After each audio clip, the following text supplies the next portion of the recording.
사사기 6장 말씀이고요. 7절에서부터 10절 말씀, 구약성서 369쪽에 있습니다. 사사기 6장 7절부터 10절까지 4절 말씀인데요. 우리 같이 한번 공독하기를 원합니다. 네, 우리 사사기 6장 7절에서부터 10절까지 말씀 함께 읽습니다. 시작. 이스라엘 자손이 미디안으로 말미암아 여호와께 부르짖었으므로 여호와께서 이스라엘 자손에게 한 선지자를 보내시니 그가 그들에게 이르되 여호와께서 이같이 말씀하시기를 이스라엘의 하나님 내가 너희를 애굽에서 인도하여 내며 너희를 그 종 되었던 집에서 나오게 하여 애굽 사람의 손과 너희를 학대하는 모든 자의 손에서 너희를 건져내고 그들을 너희 앞에서 쫓아내고 그 땅을 너희에게 주었으며 내가 또 너희에게 이르기를 나는 너희의 하나님 여호와이니 너희가 거주하는 아모리 사람의 땅의 신들을 두려워하지 말라 하였으나 너희가 내 목소리를 듣지 아니하였느니라 하셨다 하니라. 아멘. 네, 이 새벽에도 주님의 말씀을 참아요 기도자로 사신 모든 분들께 하나님의 은혜와 축복이 있기를 간절히 기도합니다. 당분간 좀 비가 온다고 해요. 각별히 좀 조심하시고 건강 유의하시기를 부탁을 드립니다. 오늘 사사기 6장 말씀을 함께 봤습니다. 무려 40년 동안 평안이 찾아왔어요. 우리 6장 말씀 7절부터 10절까지 말씀을 보았는데 바로 전에 있던 5장 31절 말씀을 보면은요, 우리 사사 드보라 위에 그 다음에 전쟁이 끝난 다음에 몇 년간 평화가 찾아왔다고 이야기를 하고 있냐면 40년 동안이나 평화가 찾아왔다고 이야기하고 있습니다. 성경에서 40년 되게 금방 끝나는 것 같아요. 뚝딱 40년 지났다고 한다면은 그냥 막 40년이 번쩍 지나가는 것 같은데 40년이면 굉장히 긴 시간이지요. 출애굽을 해가지고 광야 생활을 했을 때의 그 해가 40년 동안이에요. 사막을 막 가로지르고 했던 시간이 40년입니다. 굉장히 긴 시간이에요. 근데 40년 동안 뭐가 있었다라고 5장 31절에 이야기하고 있냐면 평온이 있었다라고 이야기를 하고 있습니다. 평화가 40년 동안 지속이 되면 여러분들 좋을 것 같아요? 안 좋을 것 같아요? 그러니까 40년 동안 좋은 일만 계속 있어요. 평화로운 일만 있으면 좋을 것 같아요? 모든 사람들이 그렇게 기도할 거예요. 무탈하게 40년 동안 있으면 좋겠다라고 기도를 하고 바라잖아요. 근데 40년 동안 무탈하고 평화만 계속 있으면 뭐가 되는 줄 아세요? 그 상황에 그대로 내가 녹아들게 돼요. 뭔가 대비를 안 하게 되고요. 나에 대해서 준비를 안 하게 되고요. 단련을 안 하게 됩니다. 그래서 우리 믿음의 선배님들 할 것 없이 인생의 선배님들도 말하는 게 뭐냐면 사람은 적당한 긴장감이 필요하다고 이야기를 해요. 40년 동안 태평성대가 계속이 됐으면 이 사람들이 늘어질 대로 늘어진 상황이 되는 거죠. 하나님 뭐야, 축복 안 해줘서 우리 잘 살고 있네 라고 생각이 이스라엘 백성들이 그런 생각을 하게 되었습니다. 그래서 40년 동안 방비를 하지 않고 있다 보니까 무슨 일이 발생을 했냐면 이제 하나님께서 불순종하는 이스라엘의 모습을 보면서 미디안과 아말렉 족속을 들어서 세우게 됩니다. 자, 우선 7년 동안 미디안 족속에게 이스라엘 백성들을 넘겨주셔요. 그래서 우리 읽지 않은 성경 말씀인데 2절 말씀에 미디안 족속이 등장을 하게 됩니다. 2절에 보면은요, 미디안의 손이 이스라엘을 이긴지라 라고 나와 있으면서 미디안이 이제 이스라엘을 몰아내기 시작하는 상황이 발생을 하게 되는 거죠. 근데 재밌어요. 이 이스라엘 백성들이 미디안 족속이 무서워가지고 도망을 하게 되는데 어디로 도망을 하냐면 어디로 갔어요? 성경 말씀에는 미디안으로 말미암아 2절 중간에 보면 산으로 갔다고 나와요. 산으로 갔다거나 또는 웅덩이와 굴과 산성을 자기들을 위하여 지었다라고 하고 있습니다. 그러니까 미디안 족속이 평지에서는 평화로운 곳에 살 수가 없어요. 미디안 족속이 막 공격을 해오니까 막 도망가서 살 수가 없는 거죠. 그래서 산으로 도망을 하게 되는 거예요. 자, 근데 이게 재밌는 게 이 사람들이 미디안과 아말렉이 얼마나 공격과 수탈을 강력하게 했냐면 3절과 4절 말씀에 보면 이런 말씀이 나와 있어요. 특별히 4절 말씀을 한번 볼까요? 4절 말씀 같이 한번 읽습니다. 시작. 진을 치고 가사에 이르도록 토지소산을 멸하여 이스라엘 가운데에 먹을 것을 남겨두지 아니하며 양이나 소나 나귀도 남기지 아니하니. 여기 4절에 나와 있는 가사라는 곳은 지금 우리 때로 말하면 가자지구를 이야기해요. 그러니까 거의 바다 끝까지, 바다에 지중해 있는 바다 끝까지 모든 것을 다 약탈했다라는 이야기거든요. 양이나 소나 나귀도 남기지 않고 다 가져간 것을 말합니다. 다 가져갔어요. 이스라엘은 우리가 지금 여름 내내 거기는 이제 건기라고 합니다. 아무것도 할 수 없어요. 다만 이제 우리 날짜로 10월부터 우기가 시작이 돼서 언제까지 우기가 지속이 되냐면 2월이나 3월까지 우기가 지속이 돼요. 그러니까 그때까지 계속 이제 파종을 하고 추수를 하고 해가지고 우리 때로 말하면 2월이나 3월이 돼야지 추수를 할 수 있게 됩니다. 근데 추수할 때 미디안과 아말렉이 쳐들어오면서 추수한 것만 가져가는 것이 아니라 뭐까지 다 가져가냐면 파종할 수 있는 씨앗까지 모조리 가져가는 거예요. 먼 큰 바다에 가서 이제 그 큰 배가 이제 그 물고기를 낚을 때 쌍끌이라고 할 거예요. 바닥까지 막 긁어내는 거. 그러면 새끼 어른 할 거 다 가져가는 거거든요. 그런 것처럼 파종할 씨앗도 모두 가져갈 정도로 수탈이 심해요. 그래서 그 수탈이 얼마나 심했냐라고 나와 있는 말씀이 5절 말씀인데 여기는 곤충이 하나가 등장하죠. 5절 말씀 한번 읽어볼까요? 5절입니다. 이는 그들의 짐승과 장막을 가지고 올라와 메뚜기 떼같이 많이 들어오니. 거기까지 한번 볼게요. 뭐처럼 온다고 그랬어요? 메뚜기처럼 막 몰고 들어온다라고 해요. 자, 메뚜기 하면 이스라엘 백성들에게 안 좋은 트라우마가 하나가 있어요. 10가지 재앙 중에 하나가 메뚜기였습니다.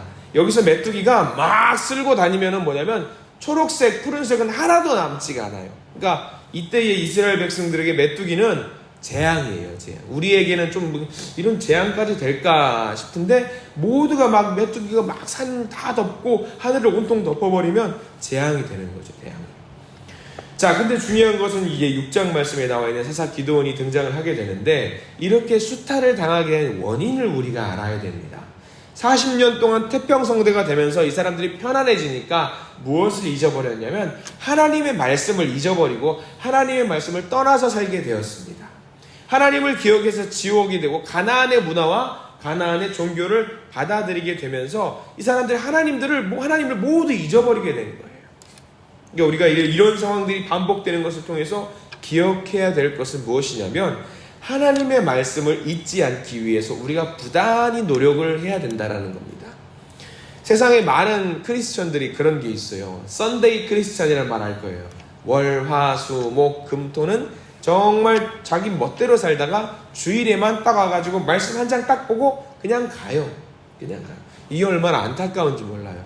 우리가 말씀을 잊지 않기 위해서 노력하는 이유 있습니다. 여러분들 새벽 제단 이렇게 매일같이 나와서 이 제단을 쌓는 것이 얼마나 아름다운지 몰라요. 왜? 내가 말씀을 잊어버리지 않기 위해서 매일매일 아침 하루를 시작할 때 말씀에 집중하겠다라고 하는 결단이잖아요. 어제 저는 우리 새벽 예배 드리러 오는데 밖을 나오면서 보니까 비가 대차게 오는 거예요.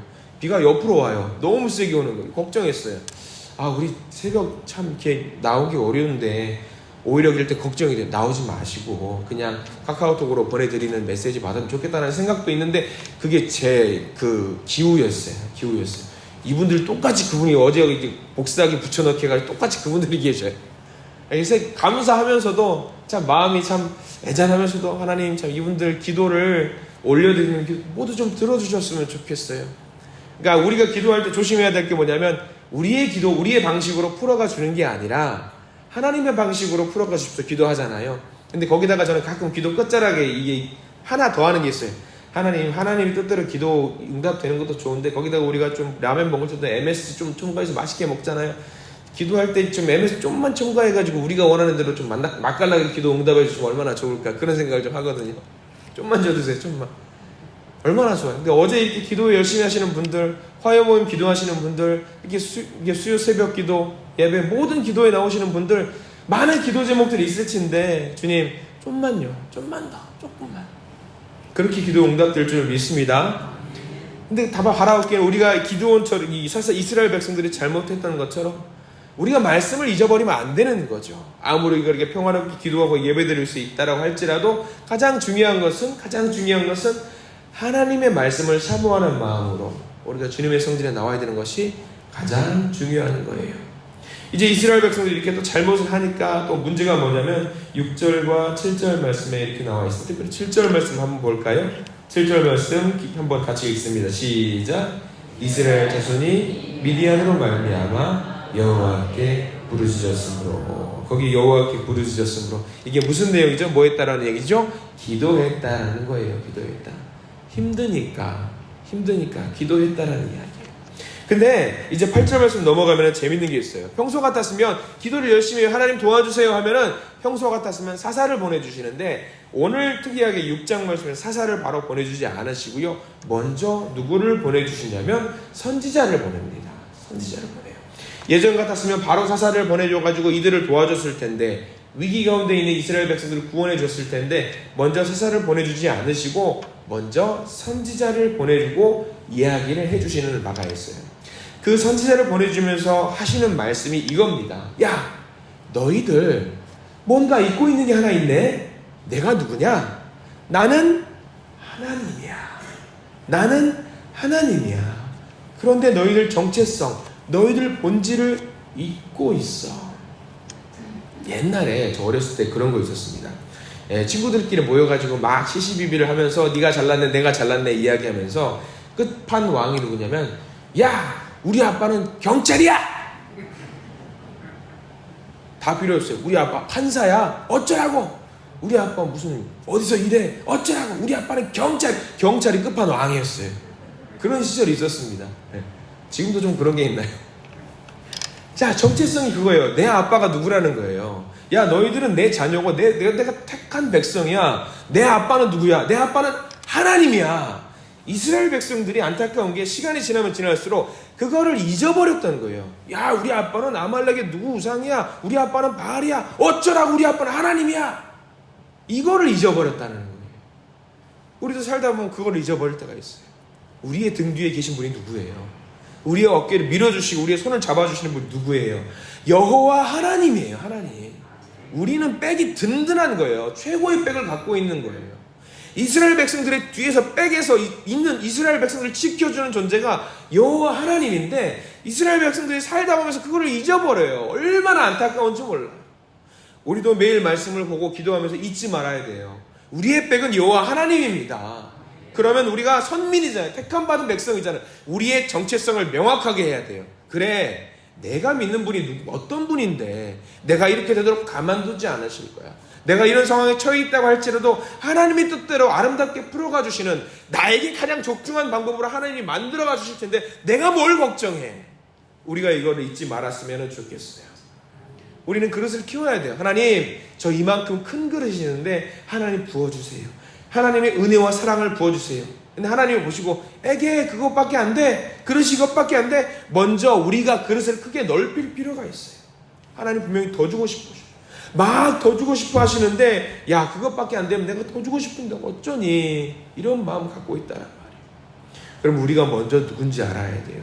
더 큰 그릇을 갖고 있다라는 사람이라는 것을 하나님 앞에 당당히 보여줄 수 있는 존재가 되기를 간절히 부탁을 드립니다. 하나님은 스스로 존재하는 분, 하나님은 능력자. 우리는 이렇게 천지 무소부재하시고 영존하시며 능력이 많으신 입으로는 고백하면서 그것은 요만큼 하나님 나 이만큼 주세요 하면은 우리는 안 되는 거예요. 자, 이렇게 선지자를 먼저 보내고 그들이 여호와 하나님의 택한 백성이라는 것을 알게 하신 다음에 그제서야 한 명의 사사를 세우시죠. 그 사사가 누구냐면 기드온. 우리는 이 사사기 역사 통해서 기드온 하면은 뭐가 바로 이어서 세트 메뉴로 단어가 떠오르죠. 기드온과 300 용사. 용사예요. 용사. 기드온을 두고 용사예요. 우리는 성경에서 기드온을 두고 큰 용사라고 하는데 기드온의 첫 등장은 굉장히 단촐하고 찌질합니다. 찌질하게 등장. 큰 용사답지 않게. 미디안 사람들이 막 파종할까지 다 수탈해 가니까 들키지 않으려고 막 일끼리끼 사는 거예요. 밀타작을 하는데 기드온이 오늘 예를 등장하는 이야기가 밀타작을 하는데 밀타작은 어떻게 하냐면 넓은 용토에다가 막 치면서 밀타작을 하면서 껍질을 날려보내면서 밀을 수확하는 거예요. 근데 지금 기드온이 등장을 하면서 밀타작을 하고 있는 기드온의 모습을 보여주는데 작은 포도주 틀에 산다는 거예요. 땅에 구멍을 내가지고 포도주 넣고 꾹꾹 눌러담으면서 포도주를 짜잖아요. 근데 거기다가 밀 하나씩 넣어가면서 이거를 막 몰래 까고 있는 모습이에요. 큰 용사답지 않죠. 덩치는 산만한데 여러분들 그 뭐 헐크 같은 어떤 거대한 거인이 바느질 이렇게 한다고 생각해 보세요. 얼마나 볼품없고 웃겨요. 그런 모습이에요. 큰 용사라고 하는 기드온이, 하나님께서 세우신 용사라고 하는 기드온이 등장을 했는데 이렇게 등장을 하는 거예요. 이게 얼마나 찌질한 모습. 그런데 12절 말씀을 한번 우리가 봐야 돼요. 하나님께서 기드온을 두고 하시는 말씀이 있습니다. 자, 여기는 밑줄 그어가면서 읽으셔도 됩니다. 12절 말씀 시작. 여호와의 사자가 기드온에게 나타나 이르되 큰 용사여 여호와께서 너와 함께 계시도다 하매. 아멘. 큰 용사. 근데 큰 용사라고 하는 거를 사람들이 큰 용사라고 치켜 세워주는 것이 아니라 누가 큰 용사라고 말씀을 하시냐면 여호와 하나님께서 기드온을 들어 너는 큰 용사다. 저는 감히 다른컨대 우리 믿음의 성도님들, 새벽 제단을 쌓는 분들, 모든 예배 제단을 쌓는 분들, 기드온을 두고 큰 용사라고 이야기한다면 저와 여러분들은 더 큰 용사인 줄 믿습니다. 우리가 뭐 대단해서 큰 용사라는 게 아니에요. 왜? 딱 하나, 하나님께서 우리를 큰 용사로 세우실 때문에, 하나님께서 우리를 큰 용사로 사용하시겠다고 하셨기 때문에 우리는 큰 용사가 될 수 있습니다. 하나님께서 하신다고 하면 하는 거예요. 하나님께서 쓰시겠다고 하시면 그렇게 되는 거예요. 우리가 용사로서의 자격이 되지 않는다고 할지라도 하나님이 우리를 사용하신다라고 하면 우리는 크게 쓰임받는 사람이 될 줄 믿습니다. 저와 여러분들이 기드온보다 더 대단한 큰 용사로 쓰임받아서 하나님께 크게 쓰임받는 주님의 도구가 되기를 간절히 기도합니다. 하나만 더 알기를 원합니다. 기드온은 처음에 하나님의 천사가, 하나님의 사자가 등장해서 너는 큰 용사야 라고 했으면 여러분들 어떨 것 같아요? 너는 지금 큰 용사야. 기도 중에 갑자기 환상 가운데 하나님이 너는 지금부터 내가 크게 쓸 용사야 라고 하면 여러분들 뭘 할 것 같아요? 제일 먼저 해야 될 대답이 뭘까요? 아멘이라고 해야겠죠. 아멘이라고 해야겠죠. 근데 여기 기드온은 뭐라고 이야기하냐면 13절 말씀에 따져요. 하나님께 따집니다. 제가 읽어드릴게요. 기드온이 그에게 대답하되 오 나의 주여 여호와께서 우리와 함께 계시면 어찌하여 이 모든 일이 우리에게 일어났나이까. 이렇게 따집니다. 또 우리 조상들이 일찍이 우리에게 이르기를 여호와께서 우리를 애굽에서 올라오게 하신 것이 아니냐 한 그 모든 이적이 어디 있나이까. 이제 여호와께서 우리를 버리사 미디안의 손에 우리를 넘겨주셨나이다 하니. 지금까지 나온 사사와 다르게 따집니다. 사사는 그동안에 네가 구해라, 네가 저 백성들을 가서 구해라 그러면 다른 사사들은 아멘 했는데 기드온은 처음으로 따집니다. 뭘 말하는 거냐면 시간이 많이 지났잖아요. 세대 교체가 됐잖아요. 시간이 지나면서 하나님을 잘 모르는 사람이 사사가 됐다라는 걸 말해요. 요즘 세대들을 두고 MZ세대라고 합니다. 특징이 있어요. 반발심이 강하고요. 자기 마음에 들지 않으면 냅다 그냥 관둬버립니다. 잘 이해가 안 되실 거예요.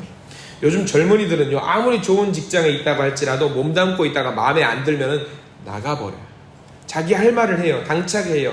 기성세대들 그런 모습 보면은 배가 불렀네, 굶어봐야지 아는데 라떼는 말이야 하면서 이야기를 한단 말이죠. 세대가 바뀌었어요. 요즘 젊은이들, 자녀손들에게 교회 가서 예수 믿고 복음 들어야지라고 하면은 말 그대로 네 순종하겠습니다 그렇게 말해요? 요즘 잘 안 해요. 내가 마음에 안 들면 안 하는 거예요. 기드온이 딱 그런 거예요. 내가 마음에 안 들면 안 하는 거예요. 그런데 우리가 그런 자녀들 두고 가만히 두고 그래 네 마음대로 하라 해라 하고 가만히 있을 수 있어요? 그러면 안 되는 거예요. 여러분들 그러시면 안 되는 거예요. 왜? 여러분들 두고 뭐라고 말씀하셨냐면 큰 용사래요. 여러분들 두고 있는 그 자리에서 복음을 전파할 수 있는 큰 용사래요. 여러분들 보고 크게 쓰시겠다고 큰 용사라고 하면 여러분들 뭐라고 대답하시겠어요? 아멘으로 하실 거잖아요. 그럼 너희 자녀손들에게 복음을 전해라. 아 그건요 주님, 이건 아니잖아요. 큰 용사로 쓰시겠다고 하면 어디 있건 간에 어떤 상황이건 간에 아멘으로 화답하실 수 있는 저와 여러분들 되시기를 부탁을 드립니다. 기드온은요, 아니 됐고요, 증거를 보여주세요, 증거를 보여주세요, 이렇게 이야기를 한단 말이죠. 하나님은 기드온에게 기꺼이 증거를 보여줍니다. 우리가 옛날이라고 한다면 어려운 시절이 많았습니다. 요즘 너무 풍요로우니까 이렇게 기드온이 세워지기 전에 40년 태평성대를 지금 보는 것 같아요. 우리 어디 가서 굶지는 않잖아요. 잘 먹잖아요. 너무 평화롭잖아요. 내가 하고 싶은 거 다 하잖아요. 그런데 이렇게 태평성대가 지속이 되니까 하나님을 잊어버릴 수가 있는 것 같아요. 제가 어렸을 때도 어머니께서, 이제 아버지께서 목회를 하셨으니까 성미, 어려울 때마다 그 성미, 성도님들 힘든 가운데 성미, 요즘 성미 있어요, 없어요? 뭐 없어요. 어려운 가운데도 그 성미를 갖다가 성제는 의미 그 성미를 갖고 어려운 이웃들 찾아가면서 드세요라고 이야기하는 경우 많이 있었고요. 헌금할 때 여러분들 요즘도 그렇게 하시는 분들 계셔요. 1,000원짜리 한 장 꾸기꾸기 된 거 딱 펴가지고 다림질판 딱 펴가지고 다리 위로 쫙쫙 말려가지고 빳빳하게 해가지고 헌금하는 분 지금도 계시죠? 요즘은 계좌이체 다 하시나요? 그렇게 하시는 분들 계세요. 왜? 거기 뭐가 있는 거예요? 내가 하나님을 이만큼 사랑합니다. 드리는 거예요. 마음. 근데 그 마음을 여기서 끝내지 마세요. 우리의 후대에게도 알려주세요. 기도원 보세요. 내가 너 큰 용사로 쓰겠다. 아, 하나님 됐고요. 증거를 보여주십시오. 이러지 마시고. 이런 세대가 오면 큰일 나는 거예요. 어려움을 알아야 돼요. 너희들이 힘든 거 나 원하지 않는데 하나님께 기도합니다. 적당히 견딜 만한 아픔은 하나님 좀 주셔요. 우리가 좀 긴장을 해야 되기 때문에. 하나님께서 우리를 큰 용사로 세우셨습니다. 그러면 우리가 큰 용사답게 하나님 저를 주님의 도구로 써주십시오 라고 기도하시기를 부탁을 드립니다. 오늘 큰 구원 사역의 일을 하시기로 마음을 먹고 여러분들을 이 새벽 재단에 세우시고 말씀을 통해서 오늘 하루를 시작하시게 만든 하나님, 그 하나님 생각하십시오. 그 구원의 사역을 지금 이 순간에서부터 시작이 될 겁니다. 이 순간에서부터. 그러면 오늘 하루 하나님 내게 주신 일이 무엇입니까? 내게 맡기신 일이 무엇입니까? 하나님의 역사하심을 기쁨으로 내가 해야 될 일이 무엇입니까? 하면서 그거를 찾아가면서 하나님 제가 기꺼이 그 일을 감당하겠습니다 라고 하실 수 있는 저와 여러분들 되시기를 부탁을 드립니다. 기쁘고 두렵지만 하나님의 평강 주심에 감사하며 긴장하면서 오늘 하루를 살아내실 수 있는 복음 전파자가 되시기를 간절히 부탁을 드립니다. 하나님의 큰 용사로서 오늘 하루 쓰임받는 저와 여러분들 되시기를 간절히 기도합니다. 기도하겠습니다.